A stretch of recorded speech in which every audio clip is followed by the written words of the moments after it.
धेनुकासुर की उद्धार की कथा।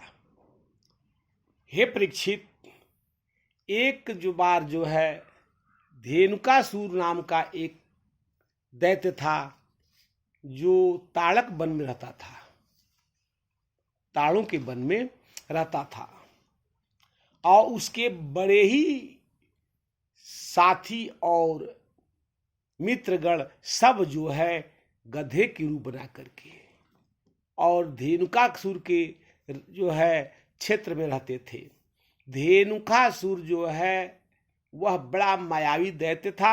वह दैत्य जो है उस वन को, फलों को रोक कर रखा था। उस फल को किसी जो है खाने नहीं देता था। जो भी अगर उस जो है वन में जाता था, धेनुकासुर उसे मार डालता था।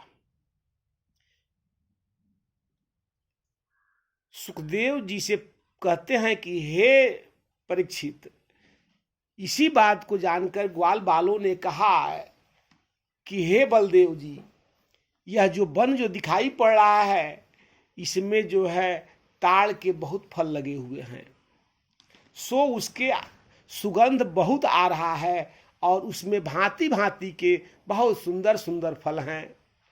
और फल का सुगंध देखो कितना बढ़िया आ रहा है। उस फल को खाने की इच्छा हो रही है। बहुत सुंदर फल है। इसी बात को देखकर बलदेव जी कहे कि अगर फल अच्छा है तो फल तो भगवान का निर्माण किया हुआ है और भगवान स्वयं जो है फल जो है जीव को खाने के लिए ही देते हैं। सो दैत्य काहे लिए रोकेगा, चलो हम उस फल को तोड़कर खाएंगे। जब बलदेव जी भगवान श्री कृष्ण के साथ और बहुत से ग्वाल बालों के साथ उस जो है ताड़क वन में जब जाते हैं तो सभी लोग जो है फल को तोड़कर खाने लगते हैं।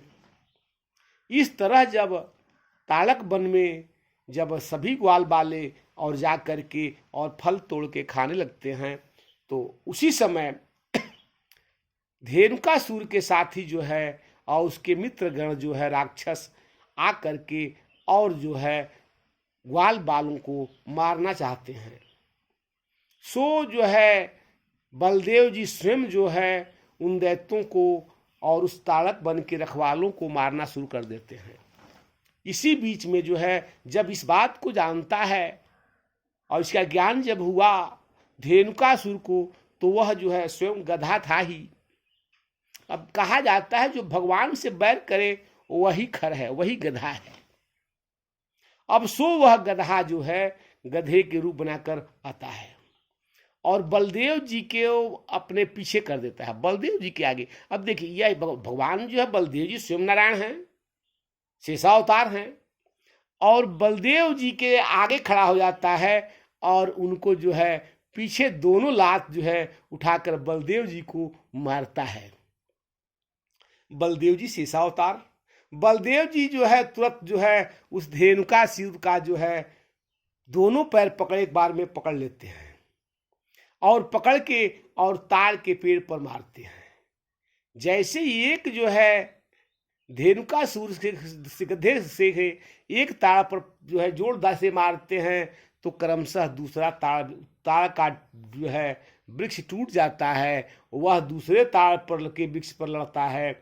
इसी प्रकार जो है क्रमशः ताड़ के वृक्ष के मार से ताड़ का वृक्ष जो है टूट टूट करके और बहुत से ताड़ के वृक्ष टूट टूट करके और गिर जाते हैं।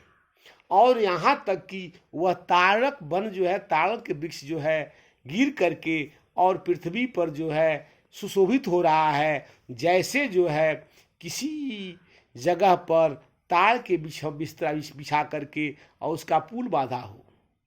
इस तरह सब गिर जाता है और जो है समस्त दैत्यों को, वहाँ के समस्त जो है धेनुकासुर दैत्य को के पूरे जो है वंशज, यहाँ तक उसके मित्र जो है जो भी हैं सबको बलदेव जी वध कर देते हैं और बड़े आनंदित भाव से फल को ग्वाल बाल खाते हैं।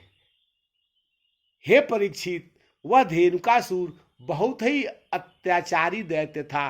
सो उसके कर्म का फल जो है उसके सगे संबंधियों को भी जो है भगवान श्री कृष्णचंद्र के अनुज जो है बलदेव जी सबको वध कर दिए।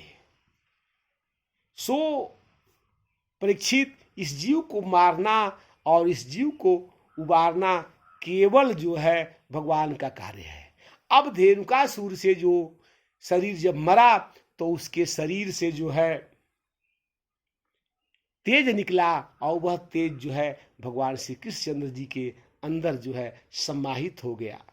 सो हे परीक्षित, इस भगवान का जो है तेज शरीर का जो है अंश है और वह अंश जब शरीर छूटेगा वह अंश स्वयं भगवान में विलीन हो जाता है। सो मोह करने की क्या कार्य। सो हे परीक्षित, आप जो है इस भ्रम को त्याग दें। जय श्री कृष्ण।